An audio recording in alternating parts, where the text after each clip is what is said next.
Você sabe de onde vem aquele ingrediente da despensa? O alface que você comeu outro dia? Mais do que nunca, é tempo de cozinhar e conhecer a origem dos ingredientes à mesa. Fazer escolhas conscientes na hora de comer e imaginar o futuro da comida em um mundo com uma grave crise ambiental e social. Esta semana na Gama a gente vai falar de comida. Até porque, se tem uma coisa que se faz em quarentena, é comer. Eu sou Luara Calvenic e este é o podcast da semana. Toda semana, a Gama traz 5 conteúdos e este podcast sobre um mesmo tema. A Isabelle Moreira Lima, da Gama, conversou com o Roberto Esmeraldi sobre o tema Futuro da Comida. Nesse papo, ele traz soluções surpreendentes para o futuro e também alguns alertas. Belle, me fala um pouco mais do Roberto. Ele é um super cozinheiro e é jornalista, mas é também pesquisador e ambientalista. E a gente foi colega no Paladar, o caderno de gastronomia do jornal Estado de São Paulo, onde ele assina a coluna Prato Cabeça até hoje. Ele é também vice-presidente do Instituto Atá. Ouve aí a nossa conversa. Esmeralda, eu queria que você começasse falando então para onde está indo a comida. O que a gente pode esperar do futuro da alimentação? Com certeza, nós vamos enfrentar uma mudança grande do ponto de vista do que hoje é aquela comida chamada, assim, vamos dizer, de massa, assim, aquela comida que é commodity, né? Toneladas aí de proteína, toneladas de carboidratos. E então, nesse mundo, que hoje é um mundo que movimenta navios, grandes containers, uma logística global muito cara, muito complexa, nós vamos ter, com certeza, grandes mudanças.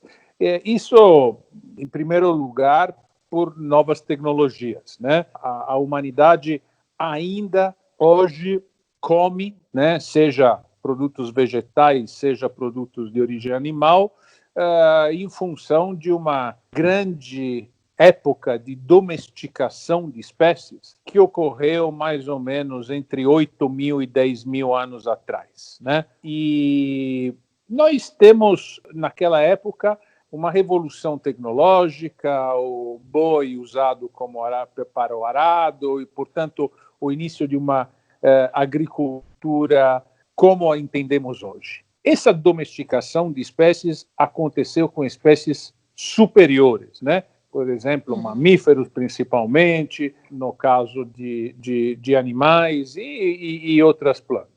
Hoje nós estamos prestes a uma domesticação de espécies inferiores, né? Micróbios, de um ponto de vista geral, diferentes formas de vida que muitas vezes nem se encaixam exatamente no mundo animal ou vegetal. Às vezes estão assim, num leque de tons intermediários entre os dois. E essa revolução, essa nova onda de domesticação, está acontecendo nessa década e nós vamos ter, até o final dela, uma grande variedade de aplicações, né, que vão afetar principalmente o uso da comida, né, e isso se chama tecnicamente de fermentação de precisão, né?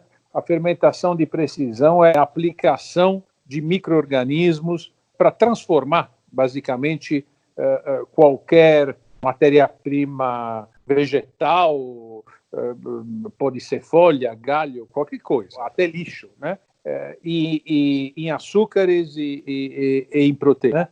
Então, nós temos uma perspectiva de baixar custo dessa produção de comida de massa muito grande. E não só de baixar custo na produção, né, mas principalmente na distribuição, porque isso vai poder ser feito com software a ser colocado à disposição e vendido em todos os cantos do mundo. E, portanto, você não vai precisar necessariamente de levar a soja do Brasil para engordar um porquinho na China e esse porquinho depois vai virar presunto na Holanda ou na Itália e depois vai voltar para o Brasil para o consumidor final comer. Toda essa complexidade ela vai, na realidade, evoluir para uma produção mais difusa, mais descentralizada e muito mais barata. Isso vai ter mudanças, portanto,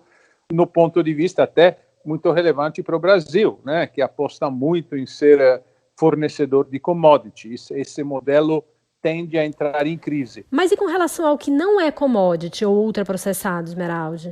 Você acha que a tecnologia vai impactar a produção da comida mais convencional? A produção de comida convencional, como a gente conhece, então, o nosso queijo especial, aquela carne com aquela textura especial, aqueles vegetais frescos, etc., ela vai ser, na realidade, valorizada por isso. Porque, sendo que essa produção de massa ela vai atender, né, aquele setor dos ultraprocessados, etc., etc., tudo que na realidade, comida fresca, comida com qualidade, ela vai ter uma agregação de valor, uma valorização com certificações de origem, com conhecimento, né, mais específico por parte do consumidor da diversidade de fornecedores, portanto, indicações geográficas.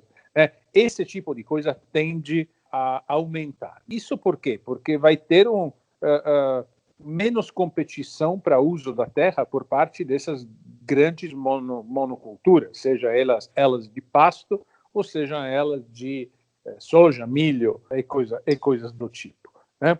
Então, nós vamos ter mais horticultura, mais fruticultura, mais criação ou manejo de animais de qualidade, mais saberes, mais conhecimento associado para valorizar a comida que nós vamos ter. Pelo que você falou, eu imaginei um manejo, uma agricultura melhores, no sentido de que a gente vai ter mais bichos criados soltos, mais orgânicos. A gente vai comer melhor no futuro, será? Vamos dizer que a realidade é que vai ter acesso à possibilidade de comer melhor, ao mesmo tempo em que vai ter também uma comida de escassa qualidade junto. Ou seja, sim, vai poder comer melhor, mas quem vai poder comer melhor? Esse aqui é um pouco,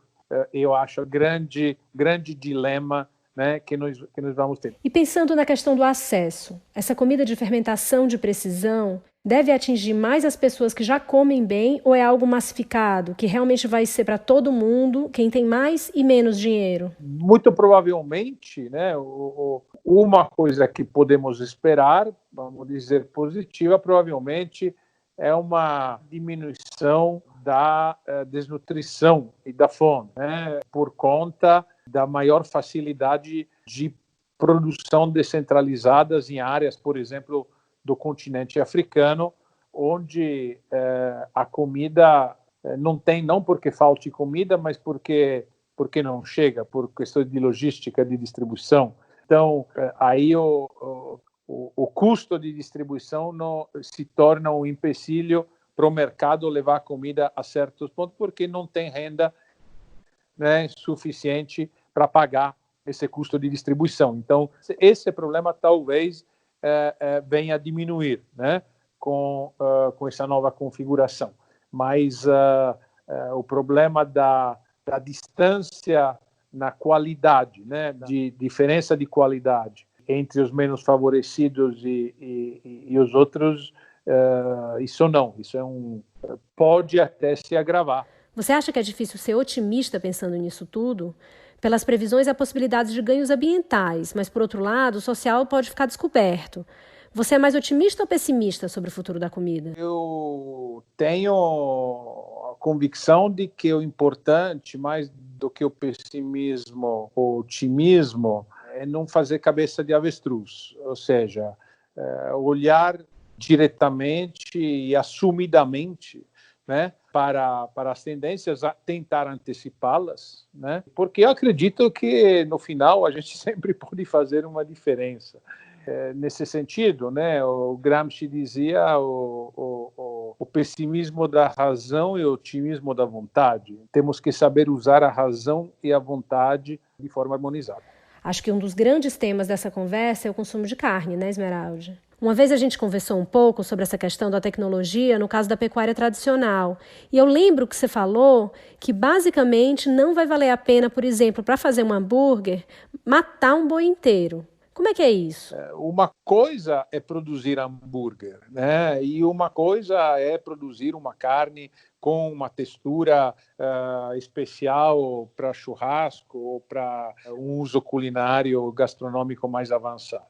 Então, se hoje a grande maioria do que se produz é hambúrguer, não vale a pena você criar um boi pasto em algum lugar do interior remoto do Brasil, levá-lo a um frigorífico para abate, fazer todo um trabalho de logística para levar isso do outro lado do mundo, quando você pode, já hoje, produzir aquilo com reprodução celular da própria carne, que é uma tecnologia até relativamente primária, não é nem tão sofisticada assim como outras tecnologias que vêm aí.